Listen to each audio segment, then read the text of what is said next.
something. I refuse to pass through here and be useless.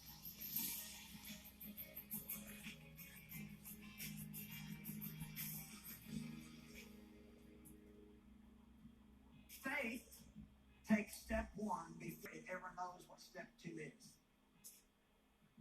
If you're waiting to have a full blueprint for your life and know everything that's going to happen, then you're on the wrong plan. Because that's not the way God works. He gives it to you one little step at a time.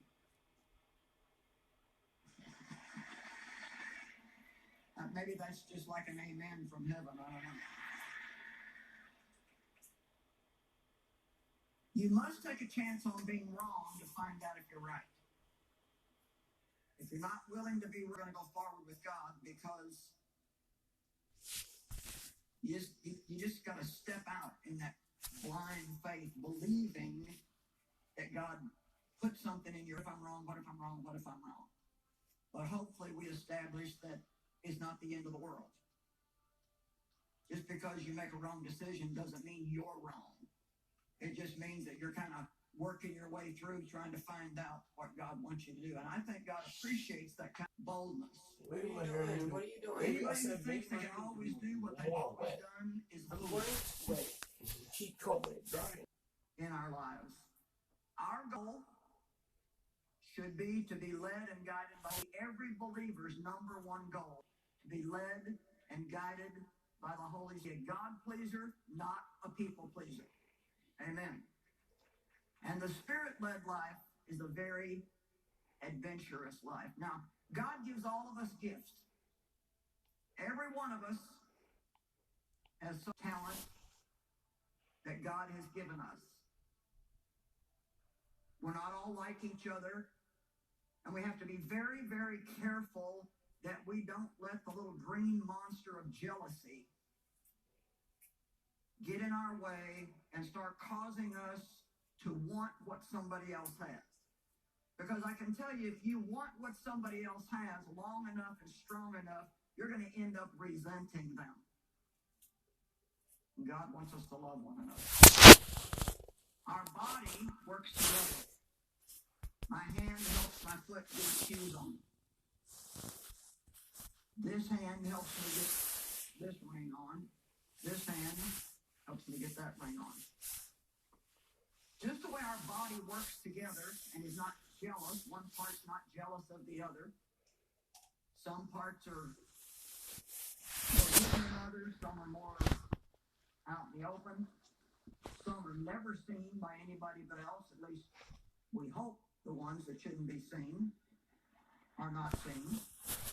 That's not always the case. Sometimes we find that we still have to tell Christians how to dress. Which to me is amazing, but we do. No wonder Jesus calls us sheep. Sheep are the dumbest animals that exist. Did you know that? Religious doctrine that sounds like they know a lot, but doesn't really help you in your everyday life. Amen? And so, be very careful about wishing that you could do what somebody else does. Because if you spend your time wishing you could do what somebody else does, you're going to miss what God wants you to do. And there's one little example that I've used that I'm not going to take too long to do, but I think it makes my point. You know, my fingers get to wear rings. And I'm particularly fond of this one because somebody gave it to me. I gave a wedding ring many, many years ago, something that I felt like God wanted me to do in faith, and it wasn't worth anything, but it was the only thing that I had at the time. And I set myself to believe God for a really nice diamond ring, which I certainly could not afford. And like most prayers, I had to wait a good long while, and a lady actually came to one of our conferences and had this ring in a box and gave it to Dave, and she said, "This is from a previous marriage that I had. It's the only thing I have that belongs to me that my current husband has nothing to do with, and I want Joyce to have it. And it's a beautiful diamond ring, but to me it's from God." And so I particularly